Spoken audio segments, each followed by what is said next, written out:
creiem que les passes que s'havien fet en l'anterior govern d'obrir els balcons a la ciutadania, encara que ja sabem que és de forma simbòlica perquè no són masses els ciutadans que hi poden accedir, però creiem que al nostre costat, sobretot en moments de festivitat, és important que la ciutadania pugui acompanyar-nos i que pugui gaudir també d'aquests privilegis, si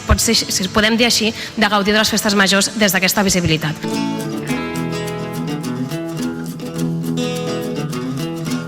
Abans era tot problema del govern que governava, ara és tot incivisme. Doncs sí senyors, hi ha molt incivisme i en el moment que es va estar governant Esquerra hi havia moltíssims abocadors, sobretot a la part de l'Anella Verda, i es va treballar moltíssim per erradicar aquests abocadors que estaven incontrolats, i ara, des de fa uns mesos, no s'està treballant prou i aquests abocadors estan proliferant. I això no és fer demagògia, és la realitat que és.